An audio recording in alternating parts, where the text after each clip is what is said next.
Hello everyone, আসসালামু আলাইকুম। আমার ভিডিওটা দেখার জন্য আপনাদের সকলকে স্বাগতম। যারা আমার ভিডিওটা দেখছেন আপনারা সবাই কেমন আছেন? আলহামদুলিল্লাহ, আমি ভালো আছি।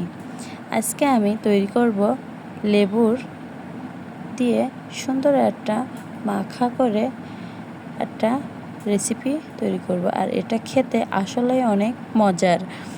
আর এটাকে লেবুর পিনিকি বলে। এই যে প্রথমে আমি এখানে 2টা লেবু ধুয়ে সুন্দরভাবে এই যে এমন পিস পিস করে কেটে নেব। আর এটা খুব সাবধানে করতে হবে যাতে হাতটা কেটে না যায়।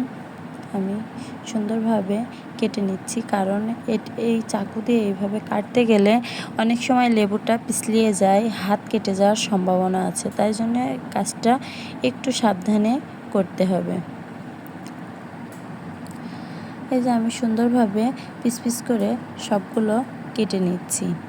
আর এটা কেটে নেওয়ার পরে এর ভিতরে যে বিচিগুলো আছে এগুলা সুন্দরভাবে হাত দিয়ে আলাদা করে নিতে হবে। আমি একে একে সবগুলোর বিচি সুন্দরভাবে বের করে নিচ্ছি। বিচিগুলো আমি আলাদা করে নিয়ে ফেলাইয়ে দেবো। দেওয়ার পরে এই যে লেবুগুলো আমি সুন্দরভাবে প্লেটে সাজিয়ে নিয়েছি এবং লেবুর ভিতরে এখন একে একে আমি সমস্ত জিনিসগুলো দিয়ে নেব। আমি প্রথমেই লবণ দিয়ে নিচ্ছি।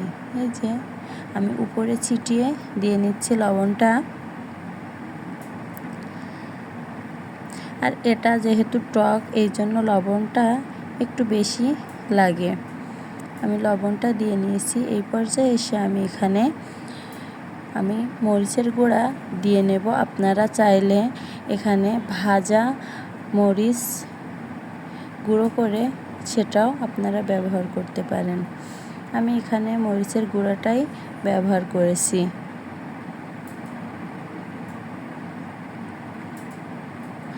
আর এখানে ব্যবহার করতে হবে বিট লবণ।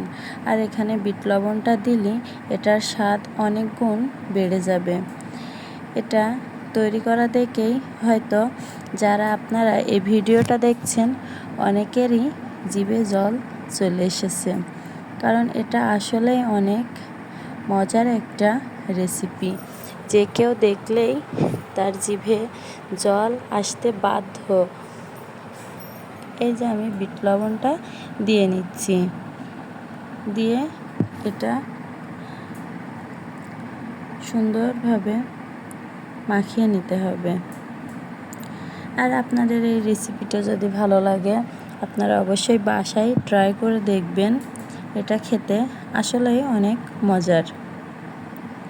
আমার এই ভিডিওটা যদি আপনাদের ভালো লাগে তাহলে অবশ্যই আমার পেজটি ফলো এবং লাইক কমেন্ট